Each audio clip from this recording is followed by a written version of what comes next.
Hello, good evening. In this video, I will talk about enlightenment. What is exactly the enlightenment? A great philosopher, Immanuel Kant, he talked about enlightenment is man released from his self-incurred tutelage. Tutelage is man inability to make use of his understanding without direction from another. Self incurred is this tutelage when its cause lie not in the lack of reason but in the lack of resolution and courage to use it without direction from another. Have courage to use your own reason. That is the motto of enlightenment. Laziness and cowardice are the reason why so great portion of mankind after nature has long since discharged them from external direction. Nevertheless remain under lifelong tutelage. Why it is so easy for others to set themselves up as their guardian. It is so easy not to be an age if I have a book which understands for me, a pastor who has conscience for me, a physician who decided my diet, and so forth. I need not trouble myself. I need not think if I can only pay, other will readily undertake their irksome work for me. That the step to completeness is held to be a very dangerous by the far greater portion of mankind, quite apart from its being erroneous, is seen to be a those guardians who have so kindly assumed superintendence over them. After the guardians have first made their domestic cattle dumb and have made sure that this placid creature will not dare take a single step without the harness of the cart which they are tethered, the guardian they show them the danger which threatened if they try to go alone. Actually, however, this danger is not so great, for by falling a few times they would finally learn to walk alone.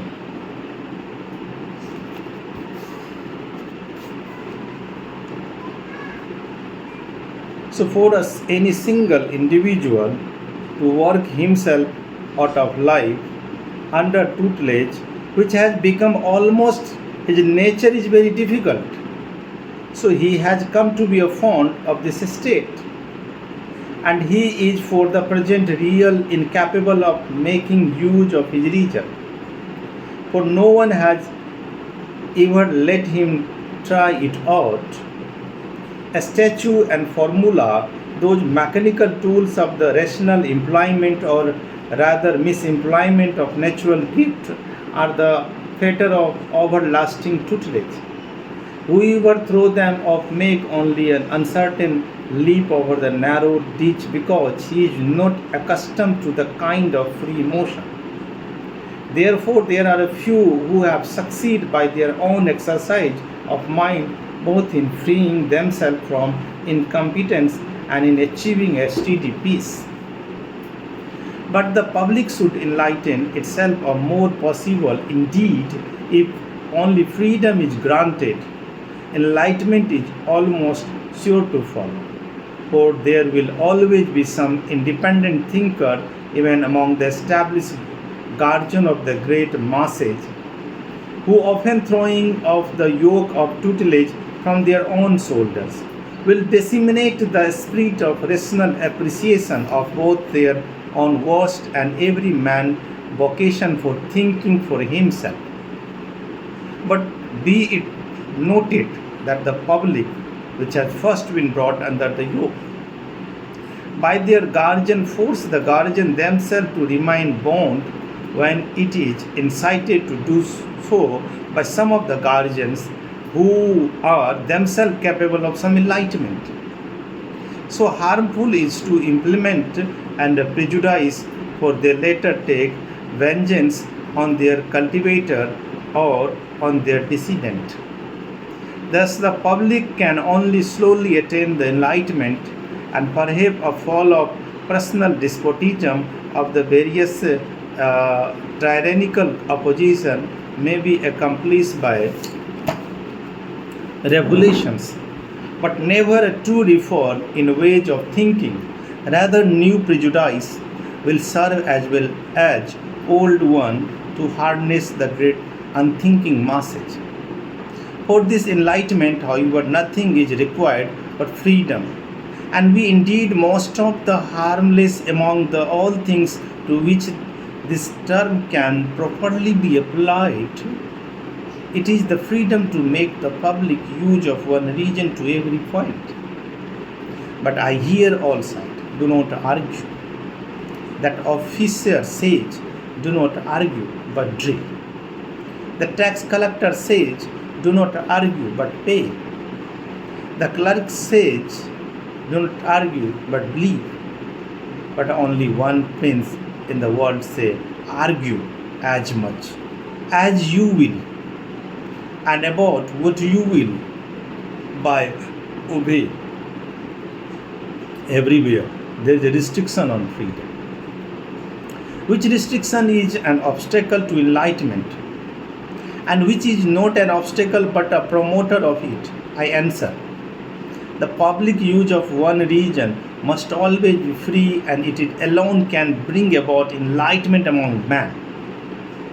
The private use of region, on the other hand, may often be very narrowly restricted without particularly hindering the progress of enlightenment. By the public use of one region, I understand the use which a person make of it a scholar before the reading the public. Private use I call that which one may make it in the particular civil post and office which is entrusted to him. Many affairs which are conducted in the interest of community require a certain mechanism through which some member of the community must possessively conduct themselves with an artificial anonymity, so that the government may direct them to public act, or at least prevent them from the destroying those ends. Here argument is certainly not allowed, one must obey, but so far as a part of the mechanism regard himself at the same time as a member of the whole community or of the society of world citizens. And thus in the rule of the scholar who addresses the public through his writing, he certainly can argue without hearing the affair of which he is a part of, responsible as a passive member. It would be ruinous for the officer in service to debate about the suitability or vitality, but the right to make the remark on errors, judgment, and citizen cannot refuse to pay. Taxes imposed on him, indeed an impudence, but at the same time, person nevertheless does not act contrary duty, citizen, and he publicly expresses his thought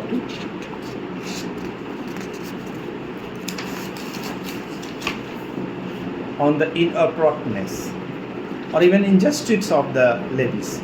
Similarly, a clergyman is obliged to make his sermon to his pupil in catechism and the congregations and conform to the symbol of church, which is served for the long-lasting period.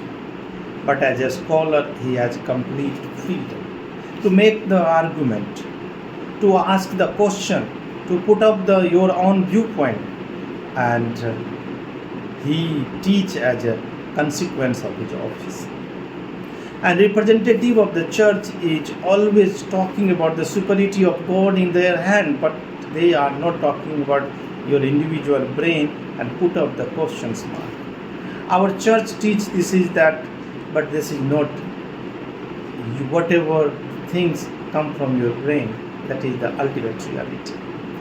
And we also talk about the belief that found in them, that consign in dischargings of the duty. As a priest, someone can tell them he could be free, he could be not free, because somehow he is talking about the written documentary as Bible and which guide them. So the person is not talking about the humanistic perspective of their own ideology. They are being guided and they are being guided by the guardian itself. So an age cannot bind itself. An age cannot stop you to get the knowledge and cannot stop to purify yourself. This will be a crime against the human nature and crime against the human body. So we talk about the touchstone of everything that can be concluded, and the religious compact might be a larger perceivance. We can talk about the newly introduced order that might have, until insight into the nature of these things had become unusual. And congregations under the protection which unite the changes religious organization. So according to this ideology, we have to stop the disadvantage of posterity, and we need to talk about the forbidden past analogy. People may not decree itself about their personal identity. There is also the voluntarily hindering the another determining and promoting this welfare. So finally, for mortals, injury his own majesty and regard the supreme power, the supporting the ecclesiastical despotism, and that is good for the subject of individual.